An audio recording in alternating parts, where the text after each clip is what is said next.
안녕하세요. 오늘은 15년 숙성 버번 위스키를 가지고 블라인드 테이스팅을 해보려고 합니다. 왜 15년이냐? 15년이 뭐 특별한 게 있느냐 하면 딱히 뭐 없습니다. 그냥 주류학개론님의 영상 보고 버번으로 한번 해봐야겠다 싶어서 준비를 해봤고요. 그런데 이거 준비하는 과정에서 불현듯 생각이 드는 게 15년이나 15년 넘는 고숙성 버번들 중에서 배럴 프루프 제품이 잘 없더라고요. 가끔씩 한정판이나 특별한 싱글 배럴로 나오는 바틀은 있죠. 정기적으로 출시되는 제품을 말씀드리는 겁니다. 조지 스택 말고는 15년 숙성에 배럴 프루프로 유지되면서 꾸준히 출시되는 게 없는 것 같거든요. 혹시 있는데 제가 놓치고 있는 거라면 댓글로 좀 알려주시고요. 왜 버번은 그럼 고숙성이 힘든가? 날씨 때문이라고 생각하시는 분들이 많을 텐데 날씨도 물론 영향이 있지만 제 생각에는 새 오크통을 써야만 한다는 게 큰 어려움 아닌가 싶어요. 스카치 쪽에서는 오크통을 교체해도 그 숙성 연수를 인정해 준다고 하더라고요. 버번은 첫 오크통에 들어있던 기간만 숙성 연수를 인정해 주기 때문에 원액 보존이 쉽지 않습니다. 숙성 과정에서 배럴들의 맛을 보고 맛이 없어진 배럴들을 어떻게 조치를 취하기가 어려운 건데요. 뭐 해봤자 창고 안에서 위치를 옮겨주는 정도죠. 결국 소수의 배럴들만이 오랜 기간 인고의 세월을 거치며 살아남게 됩니다. 생산량이 정말 많은 증류소들만 고숙성 배럴들의 숫자를 어느 정도 유지할 수 있다는 얘기죠. 조지 스택이 이런 부분에서 유리한 게 같은 원액을 공유하는 제품들이 워낙 많잖아요.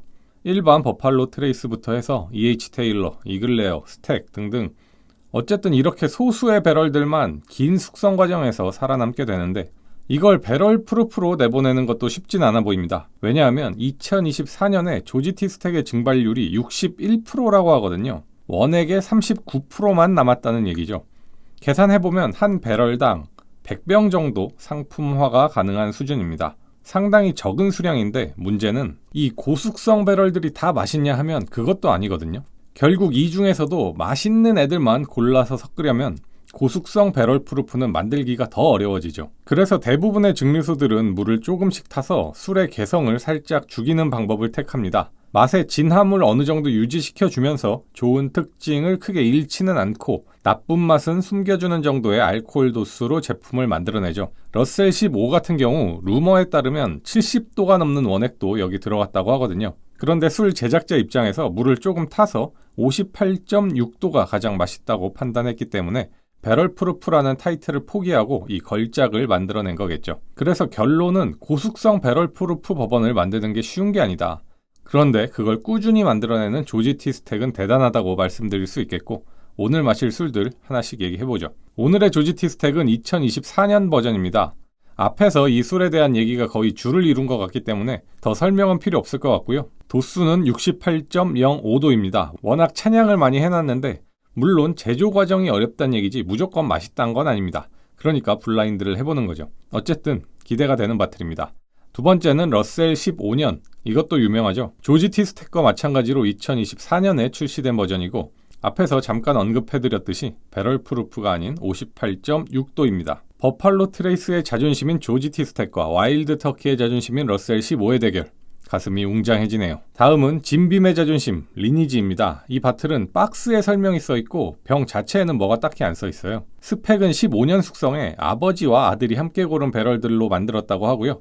1번 배치, 도수는 55.5도입니다. 역시 배럴 프루프는 아닌 걸로 보여지네요. 지역 한정으로 풀렸던 거라서 면세점에서 예전에 살 수 있었죠. 오히려 미국 내에서 구하기 힘들었던 버번이라 리뷰가 많지는 않습니다. 특이한 점은 코르크가 아니라 이게 스크류캡인데 돌려서 따기가 빡빡한 그런 게 있어서 뭔가 불편합니다. 마지막은 칼루멧 15년입니다. 병 모양 자체는 상당히 페피베닝크라고 비슷하죠. 라벨을 보시면 아시겠지만 칼루멧 팜이라는 곳의 말이 경마에서 이룬 업적 이런 부분으로 스토리텔링을 많이 하고 있어요. 켄터키주가 버번이나 치킨만 유명한 게 아니라 켄터키 더비라는 경마 이벤트로도 명성이 자자해서 말에 대한 이야기도 많이 언급이 되는데요. 자세히 보면 당시 이 말에 트레이너분과 기수분의 이름도 적혀 있습니다. 그런데 우리가 뭐 이런 거에 관심 있습니까? 도수는 52.5도고요. 내용물은 1792 바튼 증류소 작품입니다. 제가 칼루멧 16을 상당히 좋아하는데요. 15는 16에 비해 좀 아쉽더라고요. 그런데 15가 에어링 빡세게 하면 16보다 맛있어진다는 리뷰를 본 적이 있어서 오래 안 마시고 묵혀두고 있었습니다. 이번 기회에 어느 정도 맛있어졌을지 알아볼 수 있을 것 같네요. 그럼 블라인드 준비해오겠습니다. 자, 준비해왔고요. A부터 마셔보도록 할게요. A는 그 눅진한 체리 향이 싹 올라오고 그 뒤로 카라멜 향이 딱 감싸는 그런 맛있는 버번의 향 처음부터 느껴지고요. 두 번째 향을 맡으니까 약간 그 수돗물에서 나는 염소 냄새? 캔에 든 체리? 뭐 이런 약간 뉘앙스도 좀 올라오네요. 첫 입은 살짝 맵고 되게 복합적이고 피니쉬가 길고 합니다. 맛은 여러 가지가 느껴졌는데 일단 향에서도 맡았던 그런 과일류, 그리고 파이 크러스트, 그러니까 약간 빵 같은, 그리고 버터스카치, 살짝 바나나 껍질 같은 여러 가지 맛이 느껴집니다. 맛 좋습니다.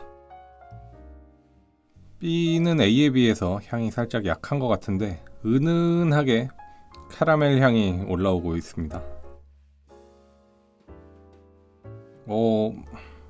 향은 좀 약했는데 맛은 결코 약하질 않네요. 메이플 시럽, 캐러멜 이런 쪽으로, 그러니까 단맛 쪽으로 상당히 특화가 돼 있고 때리는 맛, 매운맛 이런 거는 적은데, 그러니까 아마 도수가 좀 낮은 편인 것 같은데 맛은 꽤 진하게 느껴집니다. 조금의 오크 향도 뒤에 잔향으로 남고요. C도 뭐 향은 그렇게 강한 것 같진 않습니다. 은은하게 퍼지는 바닐라. C는 A와 B에 비해서 일단 딱 입에 넣자마자 나무 맛이 좀 많이 느껴지고요. 그러니까 A와 B는 딱 마셨을 때 고숙성이다 라는 느낌보다는 일단 맛있다가 떠올라는데, C는 입에 넣자마자 이거 고숙성이구나 이런 쪽으로 좀 방향이 잡힙니다. 그 나무 맛 뒤로 바닐라랑 좀 시나몬 이런 계열 느껴지고요. 맛이 아주 풍부하거나 이런 느낌은 적네요. D의 향은 처음 딱 맡았을 땐 견과류가 먼저 치고 올라오는데 그 뒤로 바닐라랑 체리 이런 것들이 따라 올라오고, 그러면서도 그런 고소함 이런 것들이 같이 잘 섞여 있습니다.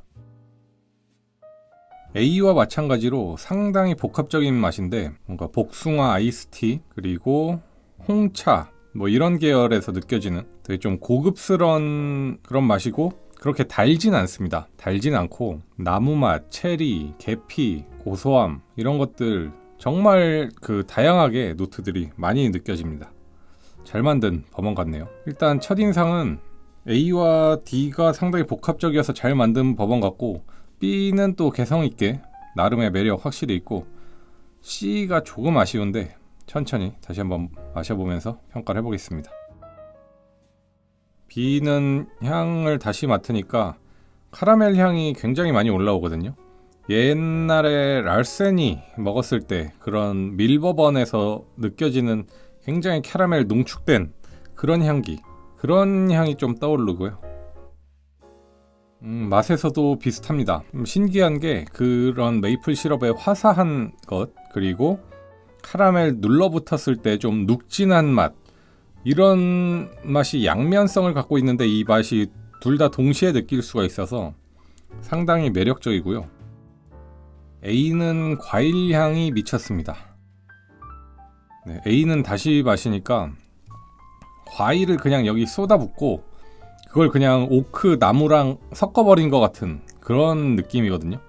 굉장히 과일 맛이 풍부하고 복합적이면서 뭔가 고숙성의 느낌도 살짝 보여주고 매력 있습니다. 확실히.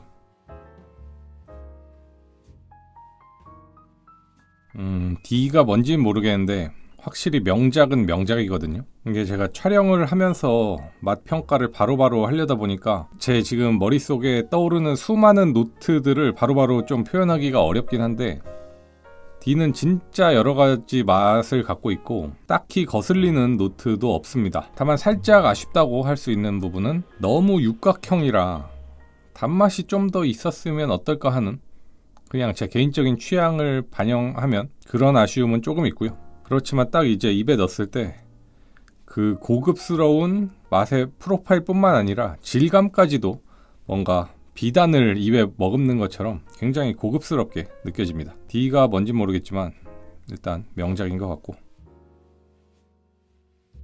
C는 다시 먹어도 좀 아쉽네요. 확실히 나무 맛이 먼저 나고 그 뒤로 버터스카치와 구운 캐러멜, 그리고 조금의 살구향 이런 것도 올라오긴 올라오는데 사과향도 조금 있고요. 이 나무 맛에 많은 그런 노트들이 좀 밀립니다. 그 나무 맛이 좀 다른 맛들을 덮는 느낌. 그래서 C는 좀 A, B, D가 너무 맛있는 거에 비해서 그냥 좀 평범한 수준 같아서 좀 아쉽고요. D는 처음 입에 딱 들어갈 때는 살구 맛 같은 게 살짝 나다가 뒤로 가면서는 홍차 맛, 근데 설탕을 타지 않은 홍차 있죠, 그런 뉘앙스로 빠지거든요. 그러면서도 그 뭐 바닐라, 캐러멜, 체리 이런 맛들이 살짝 뭔가 혀를 치고 지나가는 느낌이 있어요. B는 역시 말씀드린 대로 캐러멜, 굉장히 강력하게 캐러멜 느껴지면서 뒤에 그 오크 향이 싹 올라오거든요. 그게 굉장히 그 메이플 시럽처럼 느끼게 해주는 요소가 있고, 그게 좀 고급스럽게 느끼게 해줍니다, 맛을. 역시 B도 맛있고. 네, 순위를 정했습니다. 일단 D, B, A, C 순위고요. B와 A가 좀 고민이 됐습니다. B와 A는 사실 맛의 퀄리티로 따지면은 큰 차이는 없습니다. 근데 진짜 취향 차이로 캐러멜 맛을 더 선호하냐 아니면 과일 맛을 선호하냐, 그 차이인 것 같거든요. 근데 저는 뭐 과일보다는 캐러멜 같은 걸 더 좋아하는 그런 입맛이기 때문에 A를 아쉽지만 3등으로 둬야 될 것 같습니다. 그럼 꼴찌인 C부터 한번 보죠. C는 진빔 리니지였고요. 네, 아쉽게 꼴찌가 됐습니다. 그리고 3등 A. 네, 역시 러셀입니다. 이 러셀 특유의 과일 맛은 숨길 수가 없네요. 역시 러셀이었고, 1등 조지 스택, 2등 칼루멧. 네, 이렇게 순위가 정해졌습니다. 이거 총평을 해보자면 마시면서 어느 정도 그 느낌이 오더라고요. 다 같은 15년 숙성이긴 하지만 워낙 개성들이 다른 술이기 때문에 마시면서 어느 정도 예상을 했고, 뭐 재밌었습니다.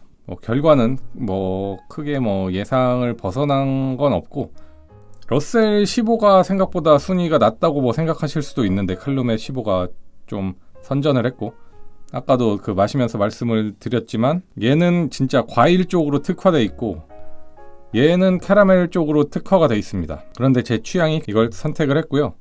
물론 그 생각보다 맛있었던 건 맞습니다. 칼룸의 15가 예전에 칼룸의 15 마시면서 좀 실망을 했었는데 에어링 확실히 많이 되니까 뭔가 잔맛들이 사라졌다고 해야 될까요? 다시 한번 말씀드리지만 이건 정말 제 개인적인 취향이 많이 반영된 거란 점 말씀드리면서 오늘 영상은 여기까지 하도록 하겠습니다. 네, 시청해주셔서 감사합니다.